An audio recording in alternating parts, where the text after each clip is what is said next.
Welcome to Strip Cover Lit. I'm Adrian Fort. And I'm Dalton Gentry. And we're here with a poetry review, but not just any poetry review. Dalton, tell us a little bit. This is our first week of Patron Poems. Yes. We promised our patrons that if they gave us a poem, we would go and give it the full review.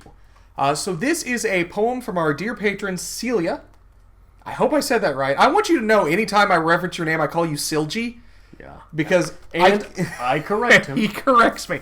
But this is Celia's choice. We have her patron here, representation, Hermione Granger. And this... Standing in front of Japanese death poems, because that's the closest we got to a Sylvia Plath collection, right? It's very appropriate. This is Lady Lazarus by Sylvia Plath. Excuse me.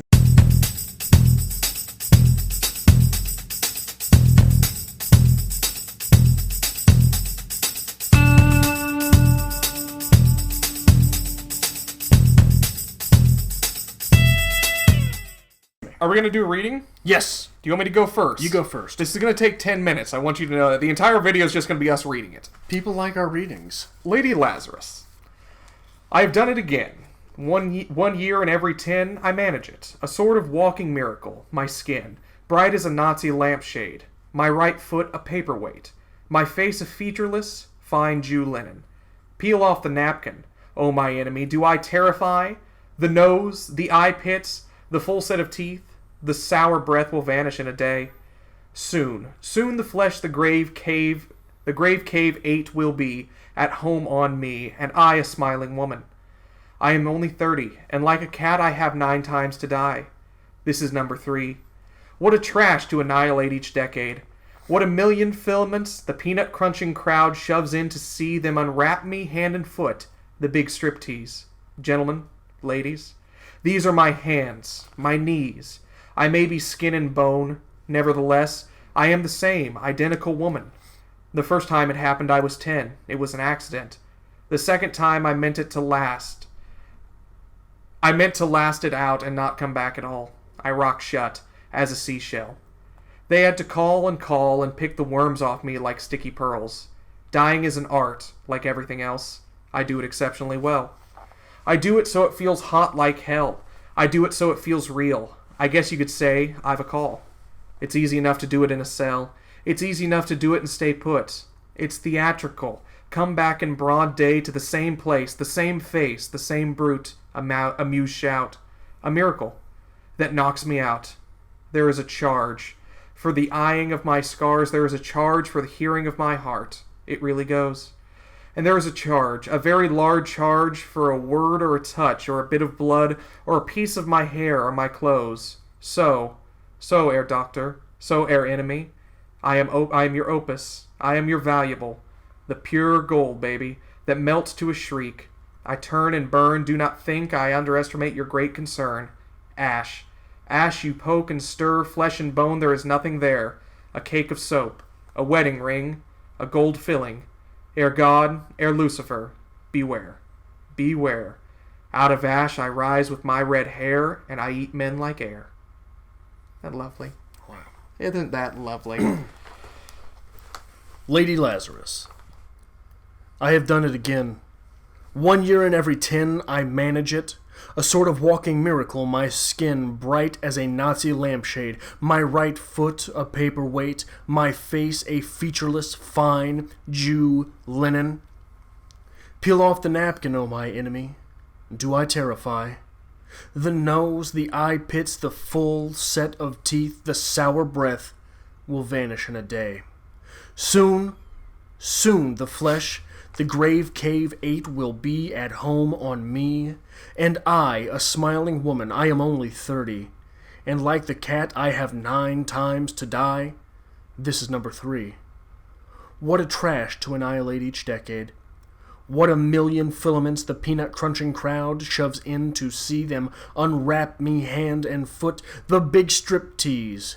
Gentlemen, ladies, these are my hands, my knees. I may be skin and bone, nevertheless I am the same identical woman. The first time it happened I was 10. It was an accident. The second time I meant to last it out and not come back at all. I rocked shut as a seashell. They had to call, and pick the worms off me like sticky pearls. Dying is an art like everything else. I do it exceptionally well. I do it so well it feels like hell. I do it so it feels real. I guess you could say I've a call. It's easy enough to do it in a cell. It's easy enough to do it and stay put. It's theatrical. Come back in broad day to the same place, the same face, and the same brute, amused. Shout, a miracle that knocks me out. There is a charge. For the eyeing of my scars, there is a charge. For the hearing of my heart, it really goes. And there is a charge, a very large charge, for a word or a touch or a bit of blood, or a piece of my hair or my clothes. So, Herr Doctor, so, Herr Enemy, I am your opus, I am your valuable, the pure gold, baby, that melts to a shriek. I turn and burn. Do not think I underestimate your great concern.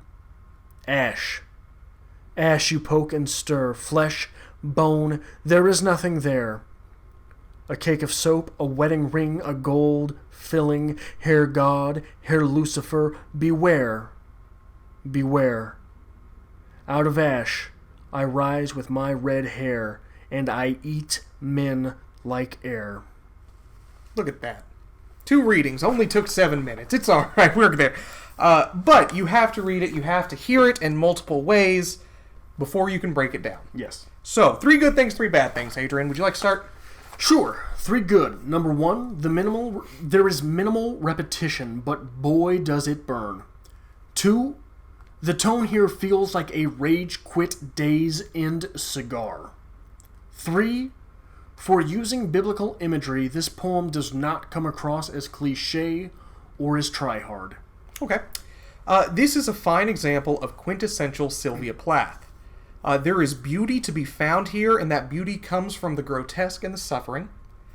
And this is a great example of voice and writing style. Very unique in this poem. Right. Bad things. I feel this could have been a stanza or 2 shorter, and it would have really left you reeling. I agree. 2, some of the stanza breaks, while gorgeous in conception, stutter the reading a little bit, or at least my reading. Okay. And 3, I don't get the peanut crunching crowd verse as pertinent versus some other type of crowd. I don't really know how to express that, but I feel the wrong image of a crowd was chosen. It's campy. It is. I wonder if, for me, maybe a crowd at the Coliseum would have worked, but I don't know how you put that out there. Okay. Right? 3 bad things for me. At times, this can be a maze to climb through. There's a lot going on here, and it is back and forth everywhere. If not read carefully, and I think this is because maybe the stanza breaks, it is an unintelligible mess. Right. It will confuse you, and you will have to reread. And sometimes Sylvia Plath just tries too hard. You said it great. Leave it be. Sometimes she just pushes and pushes and keeps going, and it's unnecessary. Okay. Favorite line, perhaps? Then unwrap me hand and foot, the big striptease. Gentlemen, ladies. Dying is an art, like everything else. I do it exceptionally well. Wonderful. Wonderful line. The funny thing about both of the lines that we chose is they feel very much like Chuck Palahniuk. Okay. But oh so much better, right? Yes. Yes. And, we get credit for this, by the way. I'd like to point my credit now that this is Sylvia Plath, a woman. People always say we never review enough women. And all we read is, the big old strong Chuck Palahniuk, Ernest Hemingway type. First off, boom. I would like to point out that Chuck Palahniuk is gay. Yes. So that's not straight white male, right? So is Bret Easton Ellis. Okay. So, but anyway. We're not here for that. This line that I chose. Okay. Then unwrap me hand and foot, the big striptease. Gentlemen, ladies. This is a person claiming strength through their vulnerability. Yes. Claiming strength through vulnerability in the way that they are willing to exploit themselves for what they know other people want, right? Okay. That's art. Yes. And that is a big chunk of my argument with this piece.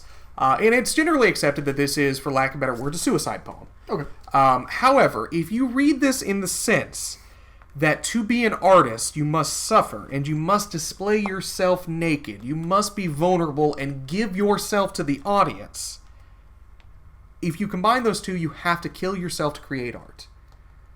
In order to create this great, beautiful art, Sylvia Plath has to expose herself to the audience. And that is what she is literally doing in this piece. And that is beautiful. That is wonderful. That is art, as you say. And I think there's also a lot of levels to that. But go on with what you were saying. Did you have more there? What's going on, it's really fascinating, because if you look at writing, painting, whatever it is, it's the emotional draw from the audiences. That's what draws you in. And in order to truly connect with your audience, you have to forego yourself and become completely vulnerable. Sylvia Plath does this with the idea of basically laying naked for an audience. This is my body, this is me. That's what good writing has to be. You have to open yourself up to your audience and say, basically, this is my body, this is me. And that is where you create that beautiful emotional appeal in art that resonates with your audience. But a dead artist does not create, do they? You have to be living. You have to be living.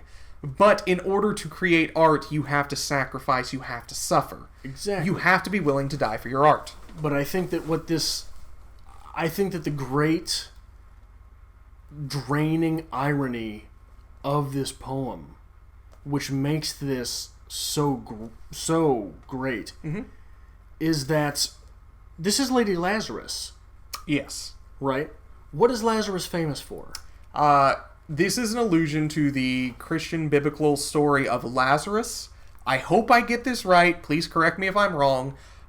Who died and was resurrected 4 days later by Jesus Christ. By Jesus Christ. Yes. So Lazarus needs someone to bring him back. Yes. Yes. Okay. And for the feminist that is Sylvia Plath, it is difficult. Look, as an artist, you're constantly in this mode of dying, right? Yes. And boy, you try to. It's all consuming.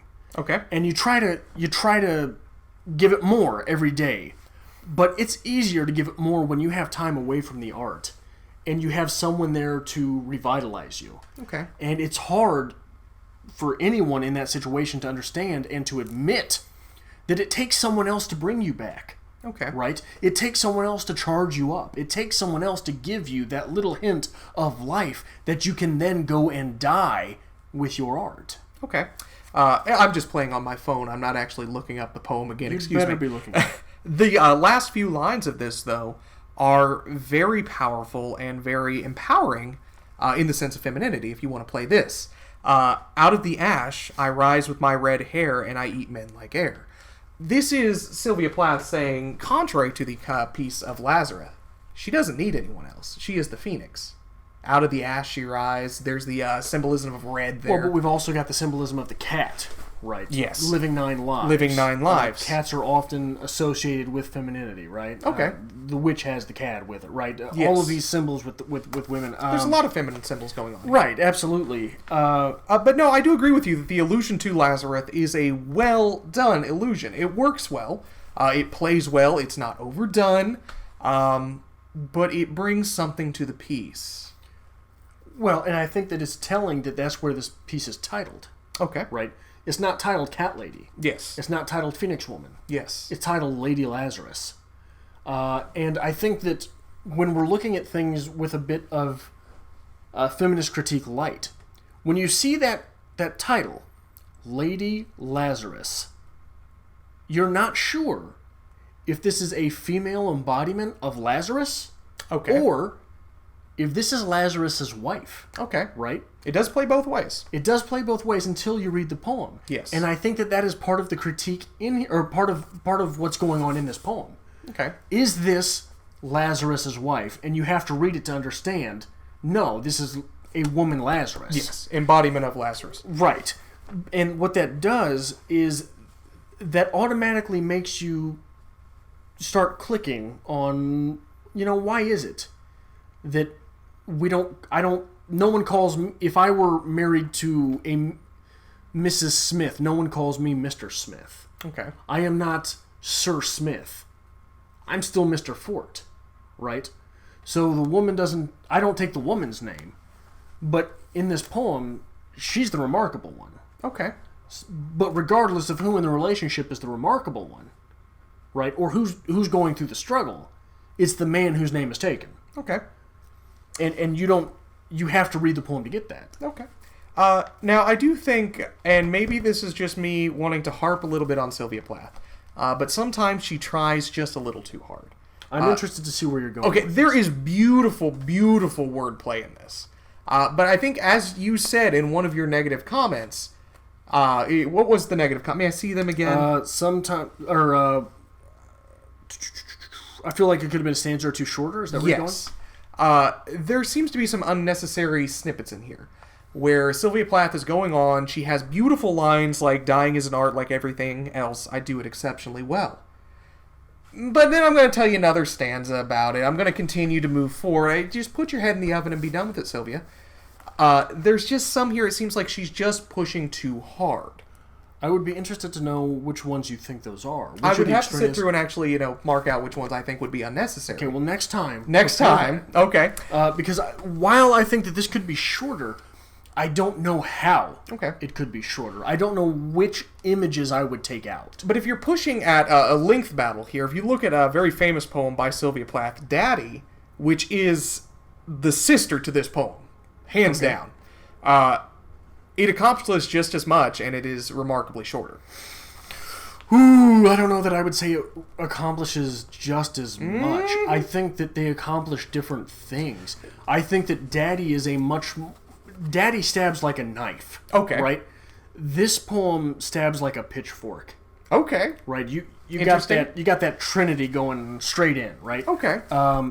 I think that there's so many fronts on which this battle is fought. Okay. And I think that all of them are profitable, right? Yes. We've got the religious angles, we've got the mythology angles, we've got the common house, like the cat thing, right? World War II, all over this. Right, which goes into religion, doesn't it? And it goes into things that are autobiographical as well. So I think that there are so many things, like I say, there's so many fronts on which this battle is fought. And everything leaves a gut punch, right? Okay. And I think there is some beautiful imagery here that's kind of like historical imagery, and it's terrifying. Towards the end, when she's talking about burning, rising from the ash, she begins to reference almost directly the suffering of the Jewish people in the Nazi war camps. Especially in the line, in my opinion, where she's talking about a bar of soap, a wedding ring, filaments of the teeth. Yeah. That's what's left behind. Well, can I see the poem real quick? Because it starts way before then. This would absolutely be wonderful if we had a printed copy of this. Let's see. Go. Oh no, what did I do there? You break things. But anyway, I will let you look at this while I talk. Donald Trump just popped up on my phone. A cake of soap, a wedding ring, a gold filament. When we're talking about ash, when we're talking about burning, and Sylvia rising from the ashes, when the human body is burnt, the wedding ring, that's going to still be there in the ash. The gold filaments, that's going to still be there in the ash. You can use human fat to create soap. Chuck Palahniuk, thank you. This seems to be a direct reference to the suffering of the Jewish people, which I think is even more powerful imagery set into this poem. Here we have the second and third stanzas. Okay. A sort of walking miracle, my skin bright as a Nazi lampshade, my right foot a paperweight, my face a featureless fine Jew linen. Do you know what that is about? Lay it on me. You know what the Nazi lampshade is? Lay it on me. There were high-ranking Nazi officials who, any Jews that had tattoos, when they were killing these people, they'd take that person's skin. That's terrifying. And they would put it on a lampshade. Okay. So that you've got the light illuminating that person's tattoos. Real horror show. And what you get is you get also... Listen to these three stanzas together. Okay. A sort of walking miracle, my skin bright as a Nazi lampshade, my right foot a paperweight, my face a featureless fine Jew linen. Peel off the napkin, O my enemy, do I terrify? Not only is that referencing the lampshades that were made from Jews in concentration camps, but Christ walked into the tomb of Lazarus and resurrected him still in his shroud. Okay. And the shroud was beaming. And that is also... Okay, so you've got this man-made light that is illuminating through skin to the Nazis, right? Yes. They would have parties in these houses with all these lampshades made from Jew skins. And this is the same thing as Jesus, who is the audience to this resurrected Lazarus shining through the shroud to him. A fine Jew filament, a fine Jew linen. Right. A lift the paper napkin, do I terrify? Yes. Yeah, you're talking about the Shroud of Turin, is it believed? Am I correct? No. The Shroud of Turin was that which was Jesus. Yes, okay. Excuse my religious references, I'm just getting them all wrong today. That's what I do. But isn't that image startling? It is. Especially when what you're doing is you're setting Jesus as the Nazis. Okay. And I believe, I am not a Sylvia Plath expert, but all of the Herr Doktor, I think this is written for one of her husbands. She had multiple husbands, I believe, right? I believe. And one of them was German. Okay.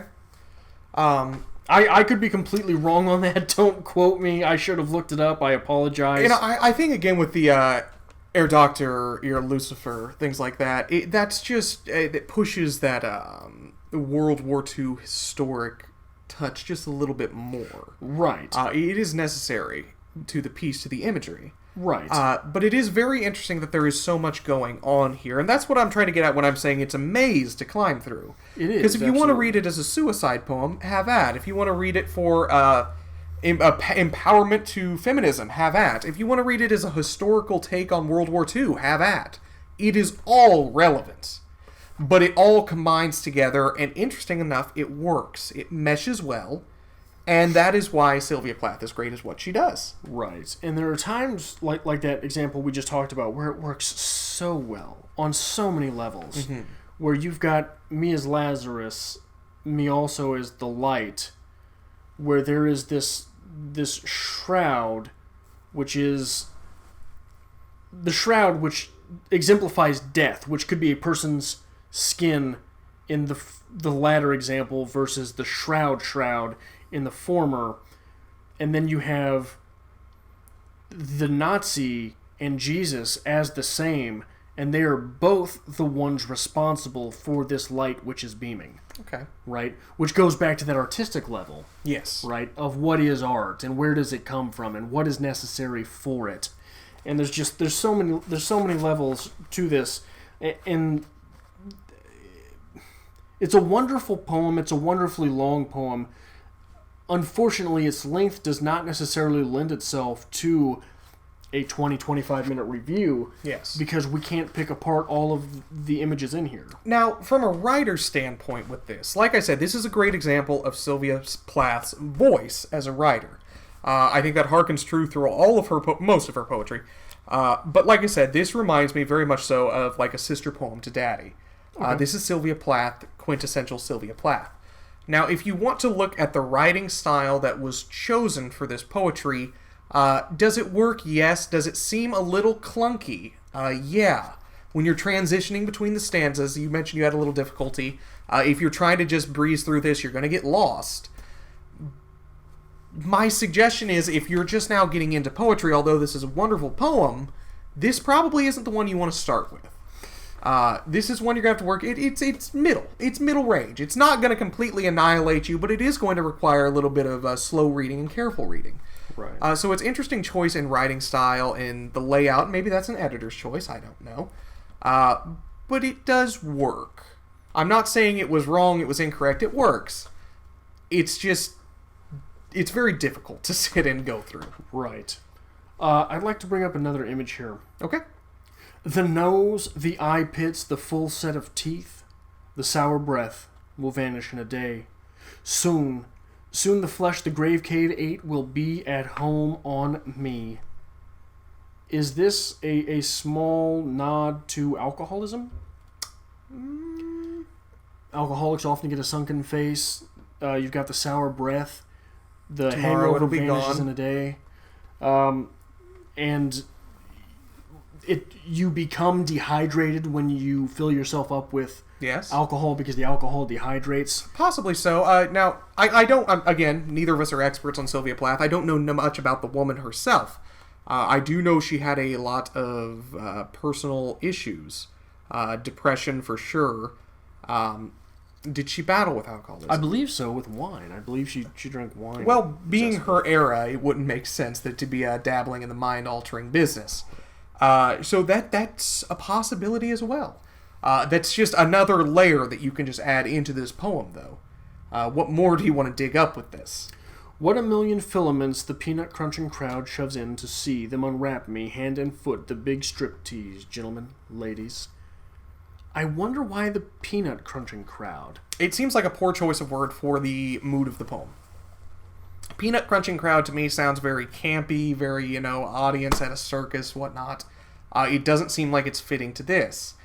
Unless you're contrasting the subtle exposure of Sylvia at this point to a campy, high entertainment audience, lower class. Because what you're thinking they're just there for the show. When you think of Peanuts, you're thinking of the circus, right? Very much so. So I wonder if it is less a commentary on the crowd and more a commentary of how she feels about her own life. Possibly. That her life is a circus rather than being in the Coliseum and battling, being a warrior. Look at the classic circus thing, we got a dead body here, pay a nickel to see it.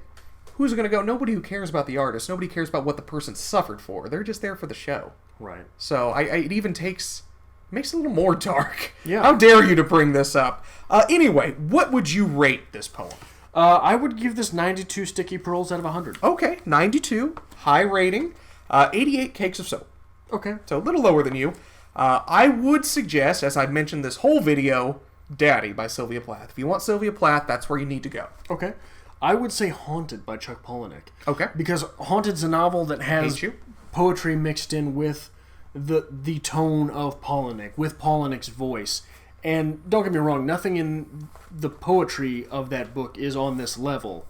But it is interesting to see that tone and style go at it in that way. Fair enough. So if you like things like this, make sure you hit the subscribe button down below. Give us a like as well. We always appreciate a like. Follow us on Twitter at StripCover, on Facebook at StripCoverLit, and one more thank you to Silje, who is a patron of StripCoverLit, and this is the poem that we did for you. Thank you.